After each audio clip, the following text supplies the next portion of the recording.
The ear is the human organ the public speaker is most likely to try to impress as he makes a speech. But did you ever think of the importance of the eye? The importance of what the listener sees as well as hears? Now just suppose you were a beautiful doll with rosy cheeks and big blue eyes, a doll that never talked. Or a tree that basked in the warm sunshine and rustled in the breeze, a tree that never spoke. Or suppose you were a spring flower, contrasting your colors with the blue sky. Do you know how you would be judged? You'd be judged mostly by your appearance, by the way you looked. Appearance is the basis of which a little... A man's prosperity is often judged by the appearance of his home, and thus is man himself judged. Yes, appearance is important. Appearance is a powerful factor, and appearance is something you can control. In public speaking, your appearance may make the difference between a good speech and a poor one. Your appearance may help convince your audience you know what you're talking about, or it may convince them you don't know what you're talking about. A good appearance is something that everyone should strive for, something everyone can accomplish. It begins with the feet. Seems strange, but having your shoes shined will help you make a better speech. It will help your general appearance and make you feel better. Then you should have your suit cleaned and pressed, just for your talk. This will help you look successful. Be sure to wear a clean shirt.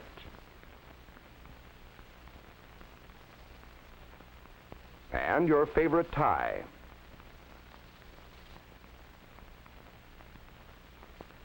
Be sure your hair is neat and clean, and you're all ready to go. Yes, sir, you're all dressed up and you're ready to go. You feel great, but wait a minute. There's a lot more to appearance than just having your necktie straight, your hair combed, and your teeth brushed. The most important one element of your appearance is your posture. Your posture may be more convincing to your audience than the words you say to them. Depending upon your posture, this can be good or bad. Because your audience subconsciously judges you as much by what they see as what they hear you say, and they'll see you before they hear you. The effectiveness of a brilliant speech can be greatly diminished by poor posture. Why? Because your audience thinks about what they see as well as what they hear. If your posture is poor, your audience thinks, this poor fellow isn't sharp. He's weary and confused. He doesn't care about us, and he probably doesn't know what he's talking about. And you are puzzled. Why has your speech failed? Mister, you don't look good, that's why. What your audience sees is so bad they can't hear what you're saying.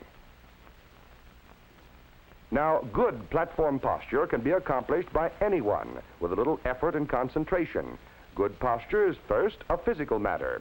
The body should be held erect and tall, with the head up. Secondly, good posture is a matter of the mind, your mind. In your thinking, you must convince yourself you will think tall, talk tall, stand tall, and walk tall. Remember that you must think tall, talk tall, stand tall, and walk tall. This will help you with your posture and your speech. Now, good posture serves more of a purpose than just making you look better. It helps you to be comfortable because it keeps you well balanced on the platform. Poor balance, along with poor posture, causes some of the characteristic types of speakers you have seen. This type knows his subject and has good control of his voice. But look at him. He looks almost too tired to stand up. He balances first on one leg, then on the other.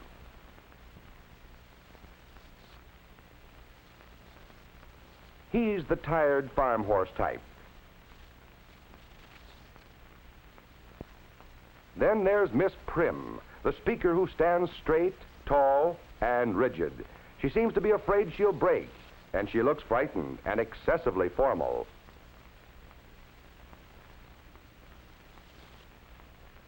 She keeps her feet clamped tightly together. We know her as the telephone pole type. Next we have the He-Man athletic type. You've often seen him. He stands with his shoulders back and his stomach out, and his feet wide apart. He looks undignified, and soon his awkward posture tires him, and he rocks back and forth for relief.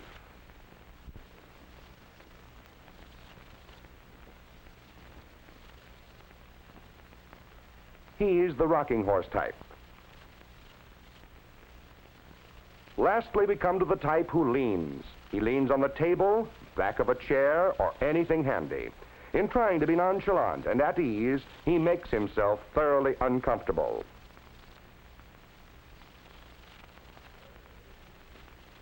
He is the turtle type. All four common types look awkward, partially because they're off balance. Good balance results from having the bodily weight well distributed on both feet, and in having the feet just the right distance apart for comfort. You can determine this distance by making the knee test. Place the palms of your hands on both knees and make an easy circular motion with the hands and knees. If your feet are the correct distance apart, the weight will be evenly distributed as you change position. You'll be well balanced and comfortable. You'll look poised and dignified. With your feet too far apart, you'll have difficulty in standing up. Because you're off balance, you may fall either forward or backward. With your feet too close together, you're still off balance and you're uncomfortable.